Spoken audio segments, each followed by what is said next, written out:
Hello, welcome to another video by The Free College. This time, again, we're actually going to introduce some free college.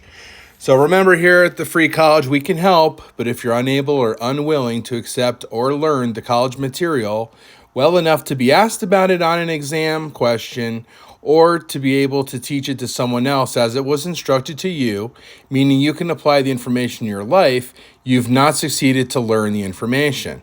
So this is my disclaimer. This is not worth college credit. It is a real lesson from a real college professor provided to you as a free sample. Again, I have no way to determine if you actually understand this information or just simply watch this video for entertainment.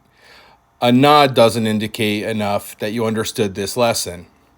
That being said, this is a lesson from a Psychology 117 class from Professor William Mayer. And this is some of his information here, Professor Mayer. What did we learn in Psychology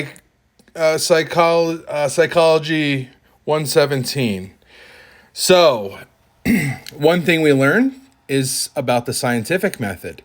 The scientific method basically is something that in everything science, you have to test it in order for it to be valid, right? So like you can't just make up like, hey, the sky's purple. And you look up and you're like, oh, that's not true. So, right, the sky's not purple, right? So there is science stuff has to go through a process. And one of those things that we're focused on in this lesson is something called a hypothesis. So a hypothesis is like, hey, I think I know something, right? Well, if you think you know something, you have to test it, right? And the thing is, I'm putting emphasis on this, right? You have to test equally for and against what you think is the answer. So that means, like, you might think something is totally valid, but you also have to prove equally against as much as you think it's valid against it to make it it has to pass that test. So here's an example, right? So moms are great. My mom, she was born in Italy, and she taught me how to read at a really young age, and she was a great teacher as far as that's concerned. I really did learn how to read well. And but the thing is, my mom told me that I was Italian because she was born there. And I thought that I was Italian for the better part of 20 years of my life. I told everybody I was half Italian because my mom was born there. Well, coming into my 20s, I went to college and learned about this scientific method stuff. And I went with, it wasn't Ancestry, it was something like that. But, I took an actual DNA test and said, you know what, I'm going to see the results. And I had to be open-minded and see the results.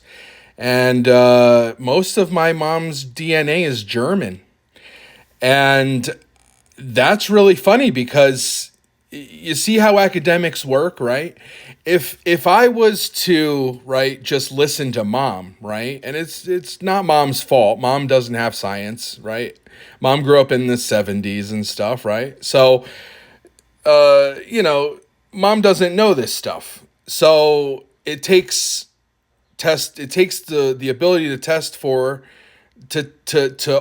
be open to testing against what mom said. And I found that mom wasn't right. But it's not mom's fault, but the fact is I had to test against what mom said to get the answer.